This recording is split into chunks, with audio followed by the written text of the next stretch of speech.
Air Côte d'Ivoire dessert désormais le trajet Abidjan-Paris et ce n'est que le début d'une expansion qui va amener la compagnie à aller à Beyrouth, ensuite au Brésil mais aussi aux États-Unis. La question à laquelle je veux qu'on réponde dans cette vidéo aujourd'hui est: Air Côte d'Ivoire a-t-il réellement les moyens de faire concurrence à Air France et Corsair? Quels sont les points forts de la compagnie ivoirienne face à ces deux compagnies qui sont déjà là depuis bien plus longtemps et avec beaucoup plus de moyens, notamment en ce qui concerne Air France?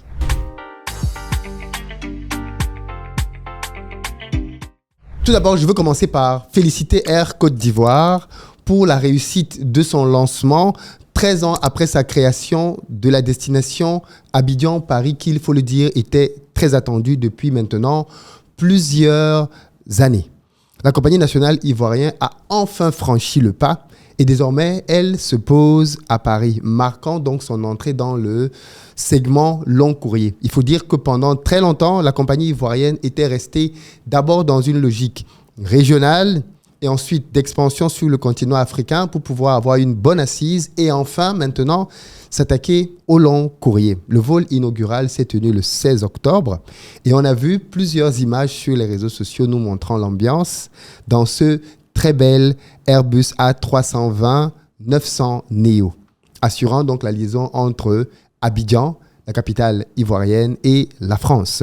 Ceci illustre à merveille les ambitions du transporteur ivoirien qui, il faut le dire, a acquis deux Airbus A320-900 Neo, dont le premier est donc désormais opérationnel et le deuxième devrait rejoindre le premier dans quelques jours seulement. Pour rappel, l'entreprise Air Côte d'Ivoire est détenue à 57% par l'État ivoirien, qui est donc actionnaire majoritaire. Ensuite par l'investisseur ivoirien Optimus Holding, Air France avec 11% et enfin la Banque Ouest Africaine de Développement, la BOAD, avec 8%. Précisons bien évidemment que la compagnie a été durement touchée comme l'ensemble des transporteurs aériens par la crise du Covid-19, mais elle a su se relancer, ayant dégagé un résultat d'exploitation de 10 milliards de francs CFA, donc soit près de 15 millions d'euros en 2022, ce dont les derniers chiffres officiels communiqués. Alors, s'il est vrai que sur le plan international, Air Côte d'Ivoire est un tout petit opérateur, sur le plan régional,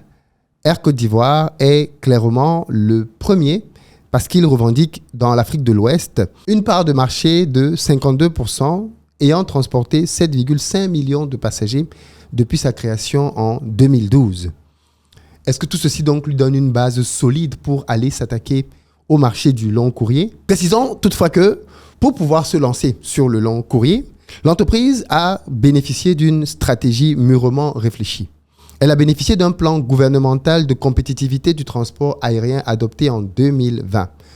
Réduction des taxes sur le carburant, augmentation du capital, aide au financement des nouveaux appareils, facilitation des procédures douanières, soit près de 580 millions d'euros qui auraient été déboursés selon le ministère des Transports. Maintenant, dans les faits, le marché de vols directs entre Abidjan et Paris est clairement un marché qui se partage aujourd'hui entre Air France et Corsair.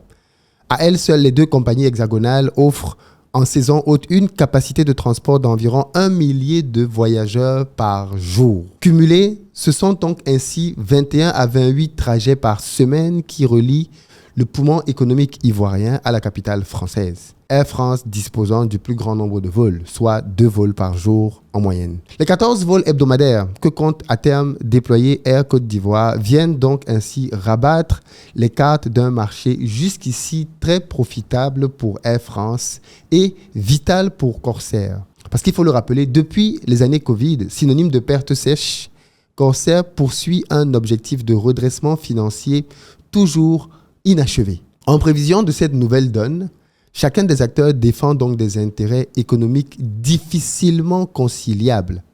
Dans ce contexte, Air Côte d'Ivoire, appuyé par l'État ivoirien, plaide pour une réduction des fréquences de vols directs de la part des compagnies concurrentes. Un positionnement qui a pu braquer quelques-uns de leurs homologues dans l'Hexagone.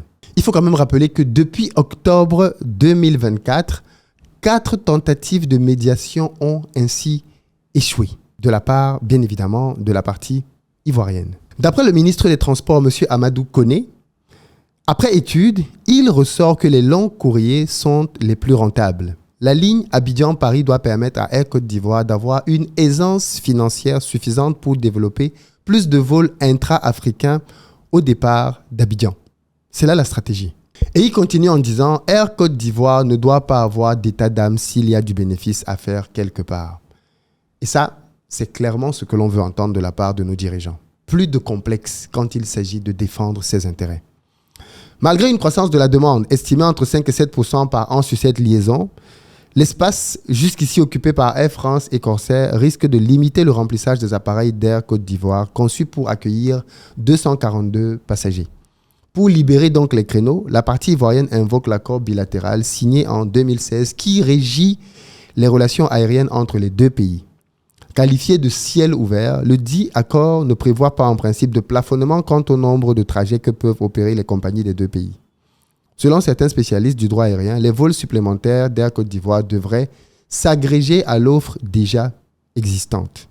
Le ministère ivoirien des Transports s'appuie pourtant sur l'article 5 de cet accord confidentiel qui dispose que chaque partie contractante fasse en sorte que les entreprises aériennes désignées disposent de possibilités équitables et égales de concurrence. Dans un souci de défense des intérêts d'Air Côte d'Ivoire, cet article est ici interprété comme motif d'un partage du marché reparti pour moitié au profit des compagnies françaises, l'autre moitié pour les compagnies ivoiriennes. En gros, si la France fait venir 3 avions en Côte d'Ivoire, la Côte d'Ivoire doit pouvoir faire venir 3 avions en France.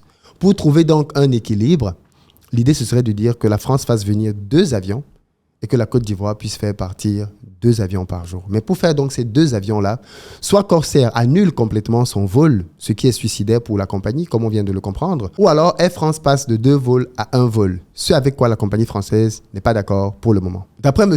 Laurent Lecou, le directeur général de Air Côte d'Ivoire, si Air France et Corsair ne réduisent pas leur niveau de connexion, il n'y aura pas de place pour Air Côte d'Ivoire. Outre l'accord de ciel ouvert, les compagnies doivent déposer un programme saisonnier pour validation auprès des autorités de régulation de chaque pays. Le 6 octobre dernier, la Direction générale de l'aviation civile française, DGAC, validait le programme d'hiver d'Air Côte d'Ivoire. Une autorisation qui lui a permis d'opérer son vol inaugural du 15 octobre. Or, les programmes d'hiver d'Air France et de Corsair n'ont à ce jour pas été validés par la partie ivoirienne que constitue l'Autorité nationale de l'aviation civile. Avec une date butoir de renouvellement fixée au 25 octobre, les 2 compagnies françaises restent pour l'heure incertaines quant à leur capacité à faire voler leurs avions le 26 octobre, soit le lendemain de l'élection présidentielle en Côte d'Ivoire. Autant donc dire que la situation est délicate.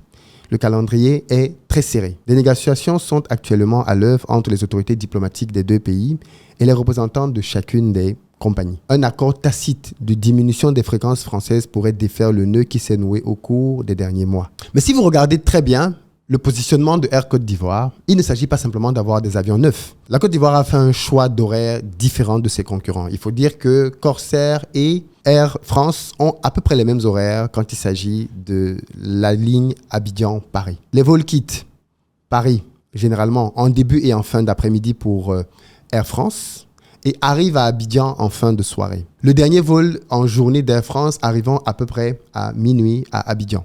Il faut dire que quand on arrive à ces heures-là, il n'est plus possible de faire aucune action dans la ville, mais surtout, il n'est plus possible de faire des transits.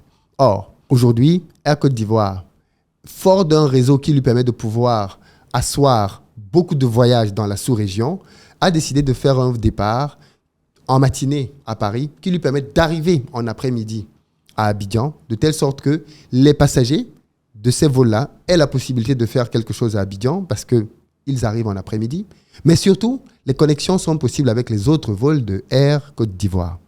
Donc, il va donc être beaucoup plus facile désormais pour Air Côte d'Ivoire d'aller chercher des passagers qui n'ont pas pour destination Abidjan, mais les pays aux alentours, avec l'argument qu'ils vont pouvoir arriver chez eux le même jour, ce qui n'est aujourd'hui pas possible avec les compagnies françaises. Donc, voilà un peu un des atouts majeurs dont dispose Air Côte d'Ivoire dans sa stratégie de hub. Aller chercher des gens à Paris pour desservir les sous-régions, ce que Air France et Corsair ne peuvent pas faire. Par ailleurs, l'objectif de Beyrouth est très clairement prévu pour cette année. Aller desservir le Liban, parce qu'il faut le dire, la Côte d'Ivoire, mais plus globalement l'Afrique de l'Ouest, regorge d'énormément de Libanais. Et aujourd'hui, ni Air France ni Corsair ne font cette ligne-là.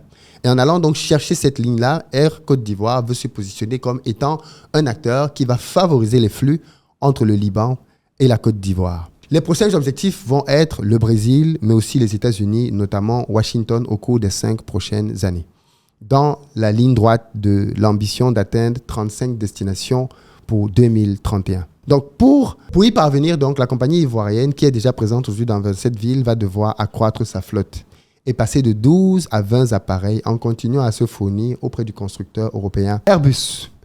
Le pari est très audacieux, mais possible. Il va aussi être question de relancer 2 lignes aujourd'hui suspendues, déjà la ligne de Casablanca, mais aussi celle de Johannesburg. Air Côte d'Ivoire a stoppé la première à la demande des autorités ivoiriennes après l'instauration par le Maroc d'un visa d'entrée pour les voyageurs ivoiriens, ce qui n'était pas le cas auparavant. Mais cette mesure a été prise pour juguler l'immigration et qui a donc divisé par 2 le trafic des passagers d'Air Côte d'Ivoire vers le royaume chérifien. Pour autant, le DG assure que sa compagnie sera bien de retour bientôt sur cette destination économique. Dites-nous, d'après vous, est-ce que Air Côte d'Ivoire a donc les armes pour aller combattre ces 2 géants que sont Corsair, mais surtout Air France? Est-ce une bataille perdue d'avance ou alors les atouts dont on vient de parler pourraient permettre à Air Côte d'Ivoire de tirer son épingle du jeu? Que pensez-vous aujourd'hui de la pression qui est mise sur les autorités françaises afin de faire diminuer le nombre de vols de Air France? Est-ce qu'elles ont une chance d'aboutir? J'ai hâte de vous lire là-dessus. À très bientôt.